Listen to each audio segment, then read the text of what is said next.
আজকের রেসিপিটি এমন যেটা খেলে মনে হবে কোনো 5 স্টার রেস্টুরেন্ট থেকে অর্ডার করা হয়েছে। তাই বাড়িতে বসেই রেস্টুরেন্টের স্বাদ পাওয়ার জন্যে চলুন তাড়াতাড়ি বানিয়ে নিন এই রেসিপিটি। আজকের রেসিপি হলো ক্রিমি প্রন স্প্যাগেটি। সবার আগে গরম জল করে স্প্যাগেটিগুলোকে ভালো করে বয়েল করে নিন। দেখবেন যেন একদম গলে না যায়। আরও ভালো রেজাল্ট পেতে হলে খানিকটা তেল গরম জলের মধ্যে দিয়ে দিন, তারপরে জলটা ছেঁকে রাখুন। কড়াইতে বাটার গরম করে বেশ খানিকটা রসুন কুচি ভেজে নিন।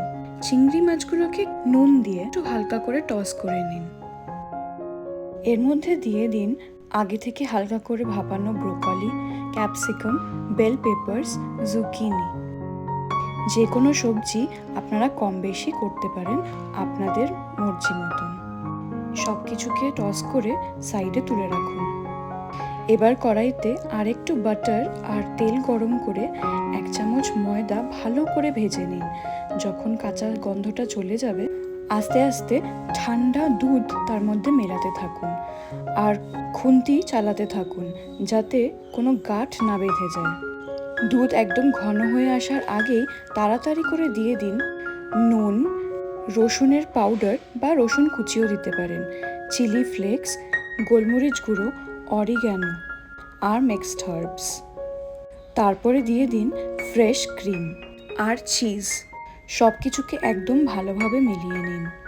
দেখবেন সসটা এবার একটু গাঢ় হয়ে আসবে। তখন দিয়ে দিন আগে থেকে সেদ্ধ করে রাখা স্প্যাগেটিগুলো। ভালো করে মিশিয়ে নিয়ে সমস্ত সবজি আর চিংড়ি মাছটা ঢেলে দিন। সব কিছুকে ভালো করে মিশিয়ে নিন যাতে সমস্ত কিছুর মধ্যে সসটা খুব ভালো করে মিশে যায়। এই নিন, তৈরি হয়ে গেল খুবই সুস্বাদু এই বিদেশি খাবার। আর আপনাদের রেস্টুরেন্টে যেতে হবে না।